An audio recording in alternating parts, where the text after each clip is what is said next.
Doctor, I want to talk about salt. A lot of people have high blood pressure, so stay away from salt.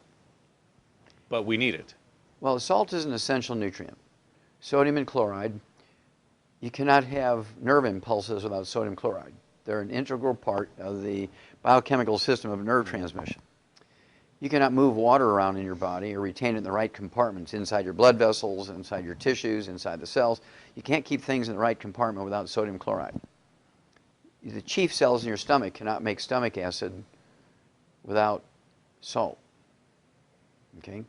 Salt is the raw material. Sodium chloride is the raw material to make hydrochloric acid in your stomach. Now, two things have happened because of this terrible criminal advice that doctors have given. It's criminal. Anybody else do this to the American people, they'd be put in jail for life. Some of them would be executed because of the number of people who are killed over this, right? Salt is required to make stomach acid. You don't have enough stomach acid, you get reflux, incorrectly called acid reflux. It's reflux. Reflux is caused by insufficient amounts of stomach acid, not too much stomach acid. So doctors have even named it the wrong thing, right? And basically, you get reflux when you don't have enough stomach acid to keep your stomach environment sterile. So yeast begin to grow in there, so you eat carbohydrates and sugar. They ferment that, produce gas. Heartburn, pressure, reflux. Because you have all these things growing in your stomach. Okay, when you get a pH too high, you get a pH above 4, all these things begin to grow. You have a pH under 1, your pepsin works to digest proteins, and you can absorb minerals, you can absorb B12. Your pH gets above 2, 2.5, you can't do that. Okay, so you're in trouble. I mean, you can take tons of iron supplementation, and if you don't have any stomach acid, you can't absorb iron. Now, here comes the most terrible thing that's happened to America because of this inappropriate advice. Well, there's two things. One, you go back to 1995, 750 people died during a triple-digit heat wave in Chicago. It was a 2-week heat wave, 1995, I believe it was. 750 people died here in Chicago, and thousands of people fell out with heat stroke. The first thing they give them intravenously on the way to the hospital to get heat stroke is saline solution, which is salt water, yeah.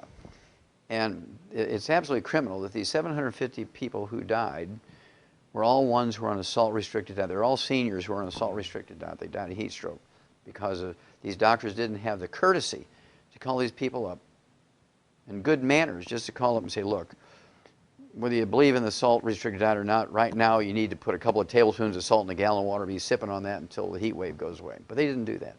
And so all those people who died of heat stroke, who were under the care of doctors who were on a restricted salt diet, those doctors should be put in jail, okay, for almost like the same thing as vehicular homicide, the same type of thing as manslaughter, right, type of thing.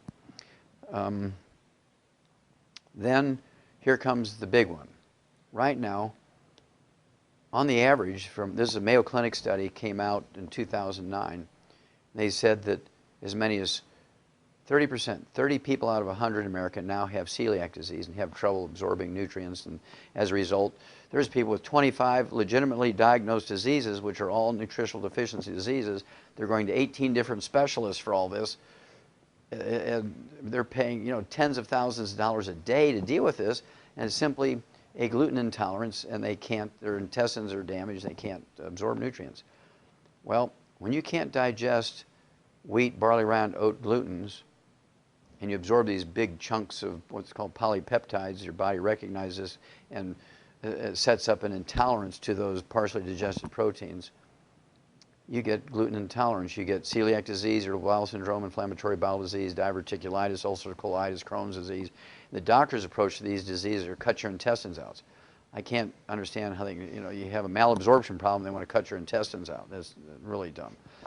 But at any rate, because they have you on a salt-restricted diet, you cannot make stomach acid, so your pepsin won't work, and you cannot digest proteins, including the protein of wheat, barley, round, oats. Now, again, there's a big research project come out in 2009 that said, it used to be people got celiac disease when they were kids.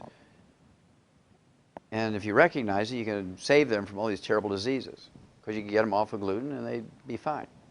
Well, now people who could eat gluten with impunity. They were really big on eating wheat, barley, rye, and oats, no problems. And suddenly now at age 50 or 60, they become gluten intolerant.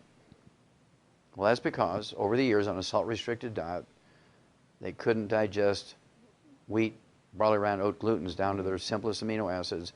Big chunks called polypeptides are being absorbed. They set up an intolerance to it. And now at age 50, 60, we have 80 out of 100 people with gluten intolerance because of this criminal advice to restrict salt.